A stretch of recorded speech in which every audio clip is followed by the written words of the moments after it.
Most welcome dear students, आप सभी लोगों का स्वागत है आपके अपने यूट्यूब चैनल रजिस्टर पर। डियर स्टूडेंट देखिए यहाँ पर ये जो सेशन है वो एक तरीके से साहित्यिक हिंदी का सिलेबस है। ये हिंदी के विद्यार्थियों के लिए बहुत ही मोस्ट इंपॉर्टेंट है, क्लास 12 के बच्चों के लिए जिनका कि साहित्यिक हिंदी है। देखिए डिस्कशन सामान्य हिंदी का जो सिलेबस है मैं उस पर डिस्कशन मैंने आप लोगों के साथ कर रखा है पहले से ही, और किस तरीके से आप लोग का हिंदी का जो पाठ्यक्रम है साहित्यिक हिंदी जिसे हम लोग बोलते हैं उसका किस प्रकार से सिलेबस है आज की इस वीडियो में पूरा डिस्कशन करने वाला हूं। तो वीडियो को बिना स्किप किए आप लोग को पूरा देखना है। तो चलिए करते हैं स्टार्ट। यहाँ पर डिस्कशन कक्षा 12 के वे विद्यार्थी जो कि साहित्यिक हिंदी से हैं, खंड क में देखिए किस प्रकार से प्रश्न उनका पूछा जाएगा 50 अंकों का। हिंदी गद्य का विकास के बारे में देखिए शुक्ल युग शुक्लोत्तर युग की बात हो गई, और यहाँ पर आधुनिक काल के बारे में देखा जाए तो भारतेंदु युग, द्विवेदी युग, छायावाद, प्रगतिवाद, नई कविता।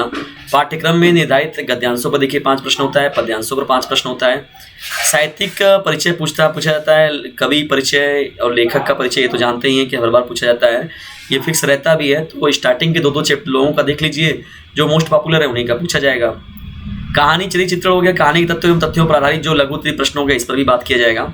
खंड काव्य से आधारित देखिए प्रश्न क्या होता है, खंड काव्य की विशेषताएं क्या है, पात्रों जो है जो उसके प्रमुख पात्र हैं उनका चरित्र चित्रण इसमें देखा जाएगा, और उसके साथ ही साथ प्रमुख घटनाओं पर आधारित प्रश्न भी पूछा जाएगा। जैसे कोई भी आप लोग देख रहे हैं रश्मि रथी हो गया, या तो कोई खंड काव्य को आप पढ़ रहे हैं तो किस प्रकार से वहां से प्रश्न मिल सकता है आपको। तो खंड काव्य जिले वाइज पढ़िए, बहुत से बच्चे कंफ्यूज रहते हैं, 75 जिलों में बच्चे कंफ्यूज आते हैं कि हमारे जिले के लिए ये नहीं था, मेरे जिले के लिए ये नहीं था, तो इस जिले का उस जिले में, उस जिले का उस जिले में। तो ये अपने क्लास टीचर से या तो फिर ये पूरा आपको जो क्वेश्चन बैंक लेते हैं तो उसमें बाकायदे अच्छे से बताया गया रहता है, तो अपने सिलेबस के अकॉर्डिंग ही काम करें। नहीं तो कहा जाता है ना कि जब सही रणनीति आप नहीं बनाएंगे, सही आपका सिलेबस नहीं रहेगा, जब आपको पाठ्यक्रम ही नहीं पता रहेगा कि किस पाठ्यक्रम के थ्रू मेरा क्या आने वाला है पूछा जाएगा, तो आप फिर अपनी जो उद्देश्य बनाया आपने, जो आपने अपनी मंजिल बनाई हुई है, आप उसको सही से प्राप्त नहीं कर पाएंगे।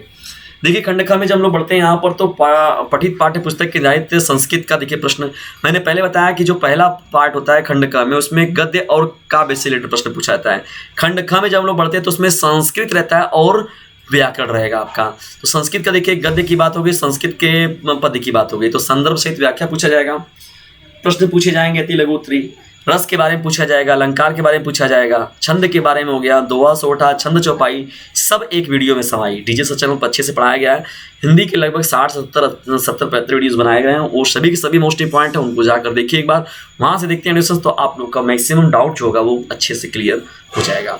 अब देखिए यहाँ पर लास्ट जो है यहाँ पर आपको चीज़ें मिलेंगी, वहाँ पर निबंध लेखन के रूप में भी मिलेंगी।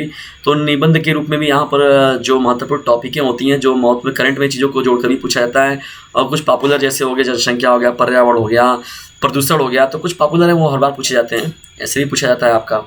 संस्कृत व्याकरण से देखिए प्रश्न एडिशंस आप लोगों का, व्यंजन विसर्ग संधि की बात हो गई, समास के बारे में हो गया, वही कर्मधारय बहुब्रीहि की बात हो गई, शब्द रूप में देखिए संज्ञा हो गया ना, यहाँ पर आत्मना नामम राजन या जगत सरित की बात हो गई ना, राजम राजा राजा राजा राजम राजम ना राजा नाम रव्य, ये सब से प्रश्न पूछा जा सकता है। धातु रूप में देखिए लट लोट विधिलिंग हो गया, जैसे पढ़ धातु के बारे में पढ़ रहे हैं आप तो पढ़ती पढ़ता पढ़ंती, पढ़सी पढ़ता पढ़त, पढ़ाम पढ़ाओ पढ़ाम, पढ़े पढ़ताम पढ़ेयु, पढ़े पढ़े सम पढ़े पढ़ेदम पढ़े पढ़िसती पढ़िसता पढ़िसती, अपढ़त अपढ़ताम। तो ऐसे इस तरीके से क्या होता है, अलग अलग लट लोट विधिलिंग लंग लिट, तो इस तरीके से क्या होता है 5 होता है, उसका कभी प्रथमा मध्यमा बहुवचन उत्तम पूछ देता है, ठीक है। तो जो आपका है किसी एक लकार को आप अगर तैयार कर लिए अच्छे से तो एक शब्द रूप को याद रखिए, उसी के बेस पर आप पूरा का पूरा अच्छे से कर जाएंगे। बढ़ते हैं हम लोग आगे। यहाँ पर देखिए हिंदी वाक्य का संस्कृत में अनुवाद करना रहेगा, और यहाँ पर देखिए प्रश्न जो आप सबको पूछा गया है, यहाँ पर रॉबर्ट का राष्ट्र का स्वरूप वासुदेव शरण अग्रवाल हो गया, ये आपका गद्य का हिंदी गद्य का सिलेबस आप लोग को दिख रहा है सामने डिविजन्स, और काव्य का भी इसी प्रकार से देखिए यहाँ पर सिलेबस है ना, ये साहित्यिक हिंदी बच्चों के लिए है। आगे जब बढ़ते हैं यहाँ पर देखिए तो कथा साहित्य के देखिए पंचलाइट बहादुर कर्मनाशा की यार, खून का रिश्ता लाठी।